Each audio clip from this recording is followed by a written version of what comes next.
Hello everyone, good morning. Welcome back to my channel Sandip Moli lifestyle. কেমন আছো তোমরা সবাই? আশা করি সবাই খুব ভালো আছো, আর আমিও মোটামুটি ভালোই রয়েছি। তো এখন দেখো একেবারে সকালবেলা, আর আমি এখন ব্রাশ করে নিচ্ছি। তোমরা টাইমটা দেখে বুঝেই গেছো যে কতটা সকালবেলা।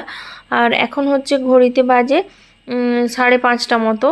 আর আমি দেখো বাইরে দাঁড়িয়ে দাঁড়িয়ে এই যে ব্রাশ করছিলাম। তো একেবারে সকাল থেকেই আমি ব্লগটা স্টার্ট করলাম, তোমরা দেখতে থাকো, আশা করি ভালো লাগবে। তো মা দেখো এদিকে গেছিলো হাঁটাহাঁটি করতে, মানে মর্নিং ওয়াকে গেছিলো, তারপর এই যে বাড়িতে ঢুকলো। আর আমি সকালবেলার টুকটাক যা কিছু কাজকর্ম থাকে সেগুলো প্রায় করেই নিয়েছি। তারপর হচ্ছে ব্রাশটা করে নিচ্ছি। আর ওদিকে হচ্ছে মেয়ে ঘুমিয়ে রয়েছে, তো মুখ টুক ধুয়ে তারপর হচ্ছে ওকে তুলবো ঘুম থেকে, যেহেতু ও স্কুলে যাবে। আর সেই জন্য আমাকে একটু তাড়াতাড়ি উঠতে হয় এখনও। আর ওদের মর্নিং স্কুলটা এখনও চলছে, তো 30 তারিখ পর্যন্ত হবে, মানে ইংরেজির 30 তারিখ পর্যন্ত ওদের মর্নিং স্কুলটা হবে। তারপর আমি ঘরে এসে মুখ টুক ধুয়ে নিয়ে এখন চাটাও বসিয়ে দিয়েছি। আর আমি প্রথমে দুধ চাটাই বসালাম, আর আমি আর মা যখন খাবো তখন আমাদের লাল চা বসাবো। তো যেহেতু মেয়ে লাল চা খায় না, আর ও একটুখানি চা বিস্কুট খেয়ে স্কুলে যাবে, সেজন্য প্রথমে আমি দুধ চাটাই বসিয়ে দিলাম অল্প করে, তারপর আমাদের লিকার চাটা করব। তো ওদিকে মেয়েকে ঘুম থেকে তুলে দিয়েছি, ও এখন ব্রাশ করে নিচ্ছিল। আর আমি সেই সুযোগে দেখো মানে একটুখানি চাউমিনটা গরম করে নিলাম। তো এটা যদিও আজকের নয়, সকালবেলাকার নয়, ওটা কালকের একটুখানি রয়ে গেছিলো, তো ও বলেছিল আমাকে একটু গরম করে দিও। তো ডিম দিয়ে আর পেঁয়াজ দিয়ে লঙ্কা দিয়ে একটু গরম করে দিও, সেটা আমি স্কুলে নিয়ে যাব। তো সেটা আর ফেলিনি, ফ্রিজে রেখে দিয়েছিলাম। তো যদি ওটা খাওয়াটা উচিত নয়, কিন্তু মেয়ে বলেছে, তো সেজন্যই রেখে দিয়েছিলাম। তো তারপর দেখো মেয়ে স্কুলের জন্য রেডি হয়ে গেছে এই যে। তো ওকে মানে গেটে একটু দাঁড়িয়ে দিলাম, তো ওকে গেট পর্যন্ত একটু এগিয়ে দিলাম, ও স্কুলে চলে গেল। তো ও একা ছিল না, এই যে দেখো ওর বান্ধবীরাও ছিল, বান্ধবীগণ। তো ওরা সব দিনই যাওয়ার সময় ওর জন্য এখানে দাঁড়ায়, মানে আমাদের গেটের সামনে দাঁড়ায়, ওর জন্য অপেক্ষা করে। তো তারপর হচ্ছে ওরা একসঙ্গে স্কুলে যায়। এতে করে কি হয় বলো তো, মানে মনের মধ্যে যে টেনশনটা থাকে যে একলা একলা যাবে অতটা স্কুলে, সেইটা আর থাকে না, যেহেতু একসঙ্গে যায় সেই জন্য। তো স্কুলে যাওয়া না পর্যন্ত তো আমার কোনো কাজই হয় না। তো ও যতক্ষণ পর্যন্ত রেডি হয় ততক্ষণ পর্যন্ত আমার কোনো কাজে হাত দেওয়ার উপায় নেই। তো ও তো ঘুমিয়েছিল, বিছানা ওভাবেই পড়েছিল, বাসি বিছানাটা গোছানো হচ্ছিল না। তো এই সবে মাত্র স্কুলে গেল, আর আমি দেখো ঘরে এসে এই যে বিছানাটা প্রথমে আমি তুলে নিচ্ছি।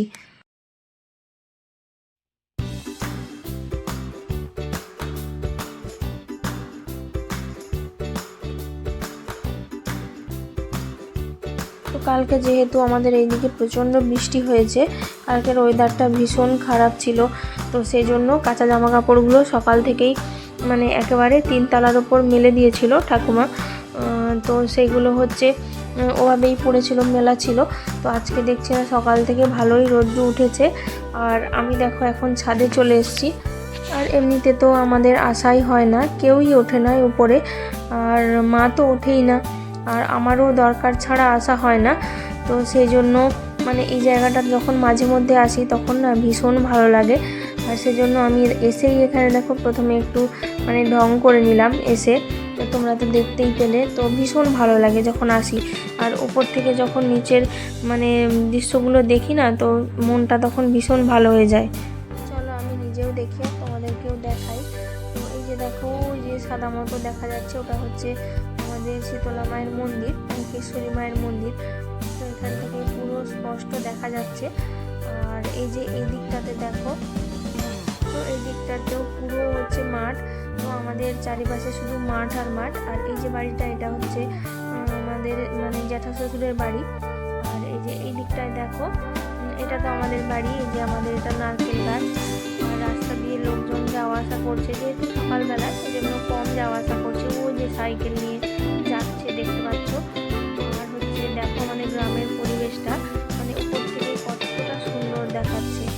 আর ওই যে দোকানগুলো পরপর, মানে ছোটোখাটো দোকান, ওই যে মানে অন্যান্য মানুষদের বাড়িগুলো দেখা যাচ্ছে। তো এটাই হচ্ছে আমাদের গ্রামের পরিবেশ, ভীষণ সুন্দর। তো একদিক থেকে দেখতে গেলে গ্রামের পরিবেশটা ভীষণই সুন্দর হয়, মানে টাউনের থেকে। তো তো যাই হোক, অনেক বেশি কথা বলে ফেললাম। তো এবার দেখো বাইরে যে যে জামা কাপড়গুলো মেলে দিয়েছিলাম রোদ্রে, মানে সেটা প্রায় আধ ঘন্টার মধ্যেই সব শুকিয়ে গেছে। তো ওপরে ছাদে হাওয়া লাগলে তো বেশিরভাগটাই শুকিয়ে যায়, আর যেই বাইরে রোদে দিয়েছি তো তাতে অনেকটাই মানে পুরোটাই শুকিয়ে গেছে। তো সেইগুলো আমি এখন ভাঁজ করে জায়গায় রেখে দিলাম। তো তারপর দেখো আমি স্নান করতে চলে গেছিলাম, আমার এখন স্নানও হয়ে গেছে, আর ঘড়িতে তখন 10:30 মতো বাজে। তো আমি এসেই দেখো খুব খিদে পেয়ে গেছিলো, যেহেতু অনেকটাই বেলা হয়ে গেছে, সকাল 10:30 বেজে গেছে, খাওয়া হয়নি। তো এসে আমি বাটার রুটি করে নিয়েছিলাম, তো সেটাই এখন খেয়ে নিলাম। তারপর মানে চুল টুলগুলো আঁচড়ে নিলাম। তো এখন দেখো আমি রান্নাঘরে রয়েছি। তো এখন রান্না করছি আমি চিকেন। তো আরও অনেক কিছু রান্না বান্না হয়েছে, তো সেগুলো মা বাবা দুজন মিলেই রান্না করেছে। তো আমি এই সবে জাস্ট রান্নাঘরে ঢুকলাম, আর এই রান্নাটাই বাকি ছিল, তো এটাই আমি এখন কমপ্লিট করে নিচ্ছি। আর কি বলবো, আজকে দেখো অনেক দিন পর আমি শাড়ি পরলাম। আর মাঝে মধ্যে না মনে হয় যে শাড়ি পরি, কিন্তু এই গরমের জন্য না পরতে ইচ্ছে করে না। আর তো কয়েকদিন ধরে ইচ্ছে হচ্ছিল যে শাড়ি পরবো, কিন্তু ফাইনালি আজকে পরেই নিলাম। তো যা ভীষণ গরম পড়েছে, গরমের মধ্যে একটুও ইচ্ছে করে না। যেহেতু এর আগের দিন বৃষ্টি হয়েছিল, কিন্তু আজকে না ভীষণ রোদ বেরিয়েছে, গরম লাগছে। তো ভেবেছিলাম যে আগের দিন বৃষ্টি হয়েছে, আজকে মনে হচ্ছে ওয়েদারটা ভালো থাকবে, কিন্তু আজকেও ভীষণ গরম লাগছে। কিন্তু তবুও আমি শাড়িটা পরলাম, খুব ইচ্ছে হলো সেই জন্য। তো তারপর ওইদিকে মেয়েরও আসার টাইম হয়ে যাচ্ছিল, তো ওর অপেক্ষা করতে করতে একটু বাইরের দিকে গেছিলাম। তো বাইরের দিকে গিয়ে যে দেখো দেখলাম গাছের তলায় দুটো আম পড়ে রয়েছে। তো আমগুলো না পেকে গেছে, তো একটু খানিকটা শক্ত রয়েছে, কিন্তু পুরোটাই পেকে গেছে।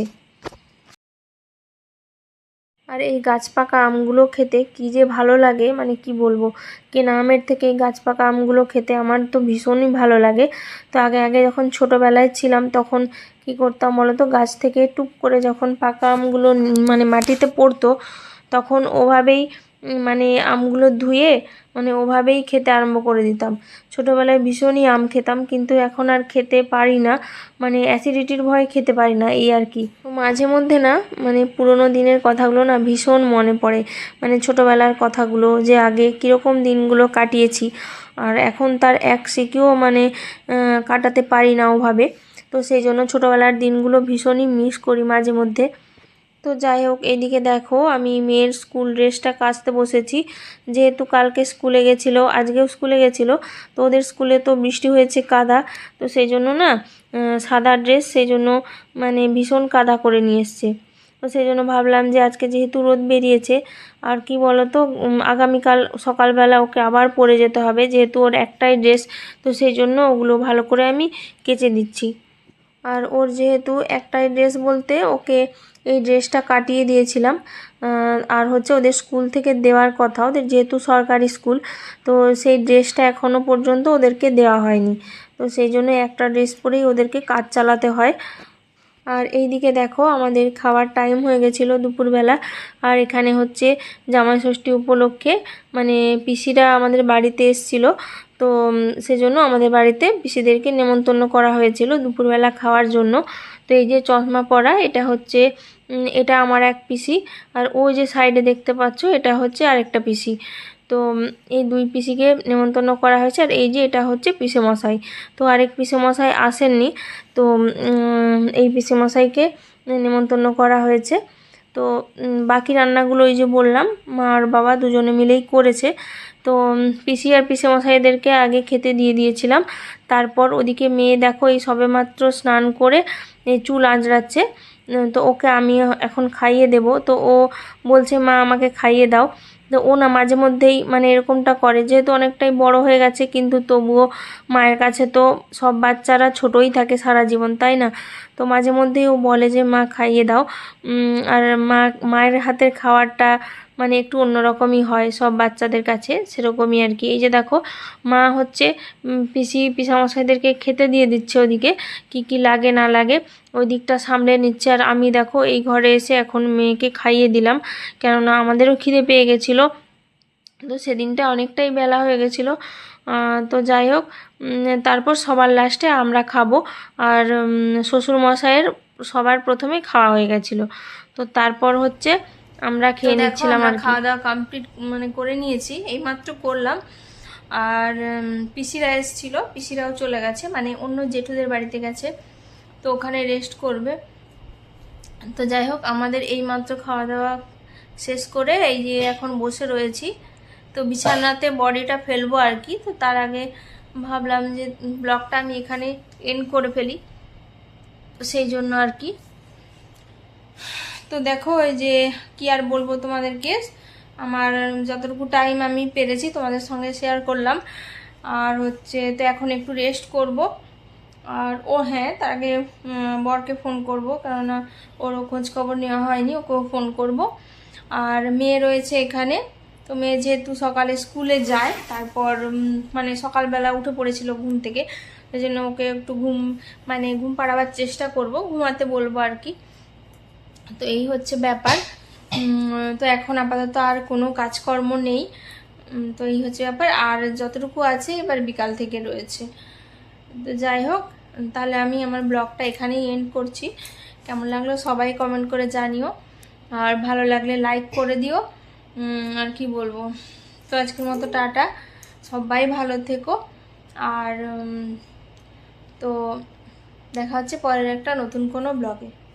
টাটা।